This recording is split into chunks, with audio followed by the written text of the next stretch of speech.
English ગ્રામરમાં આજે જોઈશું આપણે સર્વનામનો ગોઠવો. સર્વનામ એટલે એને ઇંગ્લિશમાં કહેવાય પ્રોનાઉન્સ. કર્તા વિભક્તિને કહેવાય સબ્જેક્ટ. કર્મ વિભક્તિને કહેવાય ઓબ્જેક્ટ. સંબોધક વિભક્તિ જે છે એને કહેવાય એડજેક્ટિવ પોઝેસિવ. હવે કર્તા વિભક્તિમાં એક વચનમાં અને બહુવચનમાં આગળ આપણે વાત કરીએ. જેમ કે પ્રથમ પુરુષ એક વચનમાં આવશે આઈ, બહુવચનમાં આવશે વી. કર્મ વિભક્તિમાં આવશે મી, બહુવચનમાં આવશે અસ. સંબોધકમાં આવશે એક વચનમાં માય અને માઇન, અને બહુવચનમાં આવશે અવર અને અવર્સ. હવે આને આપણે યાદ કરવું હોય તો એની સિક્વન્સમાં યાદ કરવાનું. I, me, my, mine, we, us, our, ours. એવી રીતે બીજો પુરુષ, ત્રીજો પુરુષ.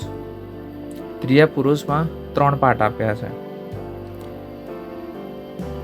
નર જાતિ, નારી જાતિ અને 2 સિવાય જે આવે એના માટે નન્યતર જાતિ છે, જે ઈટમાં આવે છે. તો આજે આપણે 1 by 1 એક એકને રીડ કરીશું અને સમજીશું.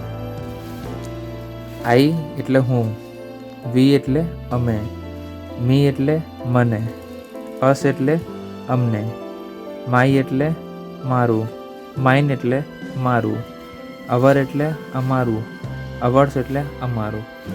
માય અને માઇન બંનેમાં કંઈ જ ફરક નથી, બંનેનો મિનિંગ સેમ થાય છે. સપોઝ કે આપણે એવું કહીએ ધીસ ઇઝ માય બુક, તો પહેલાં શું આવ્યું? સંબંધ એટલે કે જે વસ્તુ છે એની માલિકી આવી. માય એટલે માલિકી થયું મારું, અને બુક એટલે વસ્તુ થયું એટલે મારી બુક. તો ઇંગ્લિશમાં શું કહેવાય? My book. હવે પહેલાં વસ્તુ હોય પછી માલિકી હોય તો બુક ઓફ માઇન એવું બોલવામાં આવે. આગળ જોઈએ બીજો પુરુષ યુ. એક વચનમાં પણ યુ છે, બહુવચનમાં પણ યુ છે. તો you, you, your, yours. You, you, your, yours. એટલે એક વચનમાં તું થશે, બહુવચનમાં તમે થશે. આગળ જોઈએ ત્રીજો પુરુષ એક વચન. ત્રીજો પુરુષ એક વચન છે, નર જાતિ માટે છે. હી, હિમ, his, his.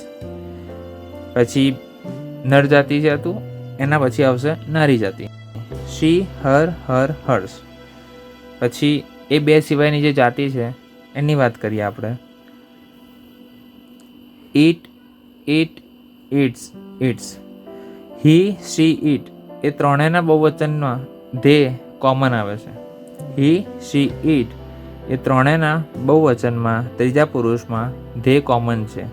They, them, their, theirs. તો આજે આપણે શીખ્યા સર્વનામ. પ્રોનાઉન્સ કહેવાય કે અંગ્રેજી ભાષામાં ગ્રામર માટે બહુ મહત્ત્વનો ભાગ ભજવે છે. Thank you.